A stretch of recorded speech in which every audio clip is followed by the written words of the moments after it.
Lifting ಸ್ಪರ್ಧೆಯಲ್ಲಿ ಭಾರತ ತಂಡಕ್ಕೆ ಆಯ್ಕೆಯಾಗಿದ್ದು ಆರ್ಥಿಕವಾಗಿ ಧನ ಸಹಾಯ ಮಾಡುವ ಮೂಲಕ ಕ್ರೀಡಾಪಟುವಿಗೆ ಸಹಕಾರ ನೀಡುವಂತೆ ಪವರ್ ಲಿಫ್ಟಿಂಗ್ ಅಸೋಸಿಯೇಷನ್ ಸಹ ಕಾರ್ಯದರ್ಶಿ ನಿರಂಜನ್ ಅರಸು ಹಾಗೂ ಅಂತಾರಾಷ್ಟ್ರೀಯ ಪವರ್ ಲಿಫ್ಟಿಂಗ್ ಕ್ರೀಡಾಪಟು ಸಂತೋಷ್ ಶೆಟ್ಟಿ ಮನವಿ ಮಾಡಿದರು. ಪತ್ರಿಕಾಗೋಷ್ಠಿಯಲ್ಲಿ ಸೋಮವಾರ ಮಾತನಾಡಿ, ಕಾಮನ್ವೆಲ್ತ್ ಪವರ್ ಲಿಫ್ಟಿಂಗ್ ಸ್ಪರ್ಧೆಗೆ ಭಾರತ ತಂಡಕ್ಕೆ ಆಯ್ಕೆಯಾಗಿದ್ದು, ಕಾಮನ್ವೆಲ್ತ್ ಸ್ಪರ್ಧೆಯು ಸನ್ ಸಿಟಿ, ಸೌತ್ ಆಫ್ರಿಕಾದಲ್ಲಿ ದಿನಾಂಕ 4/10/2024 ರಿಂದ 13/10/2024 ನಡೆಯಲಿದ್ದು, ಕಾಮನ್ವೆಲ್ತ್ ಸ್ಪರ್ಧೆಗೆ ಅಂದಾಜು 1,60,000 ಆಗುತ್ತದೆ. ಆದ್ದರಿಂದ ನನ್ನ ಖರ್ಚಿನ ಸಲುವಾಗಿ ಧನ ಸಹಾಯ ಮಾಡಬೇಕಾಗಿ ಕೋರುತ್ತೇನೆ. ನಾನು ಖಾಸಗಿ ಉದ್ಯೋಗ ಮಾಡಿರುವುದರಿಂದ ನಾನು 15 ವರ್ಷದಿಂದ ಹಾಸನದಲ್ಲಿ ನೆಲೆಸಿರುತ್ತೇನೆ. ನಾನು ಸುಮಾರು 4 ವರ್ಷಗಳಿಂದಲೂ ರಾಜ್ಯ ಮಟ್ಟದ, ರಾಷ್ಟ್ರೀಯ ಹಾಗೂ ಅಂತಾರಾಷ್ಟ್ರೀಯ ಮಟ್ಟದಲ್ಲಿ ಪವರ್ ಲಿಫ್ಟಿಂಗ್ ಕ್ರೀಡೆಯಲ್ಲಿ ಸಕ್ರಿಯವಾಗಿ ಭಾಗವಹಿಸಿ ಹಲವಾರು ಪ್ರಶಸ್ತಿಗಳನ್ನು ಗೆದ್ದಿದ್ದೇನೆ. ಹಾಸನ ವೇಟ್ ಲಿಫ್ಟಿಂಗ್ ಸಂಘದ ಸಹ ಕಾರ್ಯದರ್ಶಿಯಾಗಿಯೂ ಕಾರ್ಯನಿರ್ವಹಿಸುತ್ತಿದ್ದೇನೆ ಹಾಗೂ ಹಲವು ಮಕ್ಕಳಿಗೆ ಪವರ್ ಲಿಫ್ಟಿಂಗ್ ತರಬೇತಿಯನ್ನು ನೀಡುತ್ತಿದ್ದೇನೆ ಮತ್ತು ಹಲವಾರು ಸನ್ಮಾನಗಳು ದೊರೆತಿವೆ ಎಂದರು.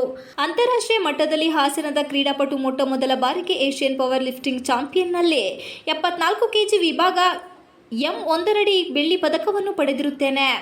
ರಾಷ್ಟ್ರೀಯ ಮಟ್ಟದಲ್ಲಿ 5 ಬಾರಿ ಸ್ಪರ್ಧಿಸಿ ಅದರಲ್ಲಿ 4 ಬಾರಿ ಪದಕವನ್ನು ಗಳಿಸಿರುತ್ತೇನೆ ಎಂದರು. ಬೆಳ್ಳಿ ಹಾಗೂ ಕಂಚಿನ ಪದಕ, ರಾಜ್ಯ ಮಟ್ಟದ 5 ಬಾರಿ ಸ್ಪರ್ಧಿಸಿ 4 ಚಿನ್ನ ಮತ್ತು 1 ಬೆಳ್ಳಿ ಪದಕವನ್ನು ಗಳಿಸಿರುತ್ತೇನೆ. ರಾಷ್ಟ್ರಮಟ್ಟಕ್ಕೆ, ರಾಜ್ಯಕ್ಕೆ, ಜಿಲ್ಲೆಗೆ ಹಾಗೂ ನನ್ನ ಹುಟ್ಟೂರಿಗೆ ಕೀರ್ತಿ ತಂದಿರುತ್ತೇನೆ. ಇದನ್ನು ಪರಿಗಣಿಸಿ ತಾವುಗಳು ಸಹಾಯ ಮಾಡಬೇಕೆಂದು ಕೋರುತ್ತೇನೆ. ಮುಂದೆ ಬರುವ ರಾಷ್ಟ್ರೀಯ ಹಾಗೂ ಅಂತಾರಾಷ್ಟ್ರೀಯ ಸ್ಪರ್ಧೆಗೆ ನಮ್ಮ ಆಶೀರ್ವಾದ ಹಾಗೂ ಸಹಾಯ ಹಸ್ತ ಮಾಡಬೇಕಾಗಿ ಕೋರುತ್ತೇನೆ ಎಂದು ಹೇಳಿದರು.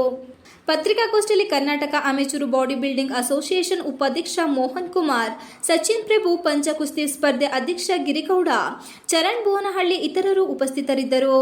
Srinivas, TV 46 Malenadu news, Hassan. Actually ಒಳ್ಳೊಳ್ಳೆ ಕ್ರೀಡಾಪಟುಗಳಿದ್ದಾರೆ, ಬಟ್ ಸಹಾಯ ಮತ್ತೆ ನಮ್ಮ ಜಿಲ್ಲಾಡಳಿತ ಸ್ವಲ್ಪ ಸಪೋರ್ಟ್ ಮಾಡಬೇಕು.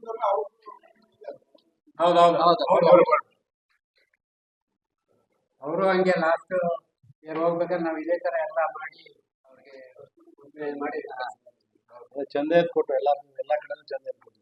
ಈ ಒಲಿಂಪಿಕ್ ಗೇಮ್ ಬಿಟ್ರೆ ಎರಡನೇ ಅತಿ ದೊಡ್ಡ ಗೇಮ್ ಅಂದ್ರೆ ನಮ್ಮ ಕಾಮನ್ ಹಿಂದೆಲ್ಲ ನಮ್ಮ ಇಂಡಿಯಾ ದೇಶದ ಸ್ಪರ್ಧಿಗಳು ಒಲಿಂಪಿಕ್ ಅಲ್ಲಿ ಒಂದೇ ಮೆಡಲ್ ಹೊಡಕ್ ಆಗ್ತಿರ್ಲಿಲ್ಲ.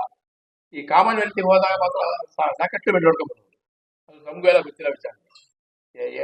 ಯಾವುದೇ ಗೇಮಲ್ಲಿ ಮೆಡಲ್ ಬಂದಿದೆ ಅಂದ್ರೆ ಕುಸ್ತಿನಲ್ಲಂತೂ ಸಿಕ್ಕಾಪಟ್ಟೆ ಮೆಡಲ್ಸ್ ಬರೋದು.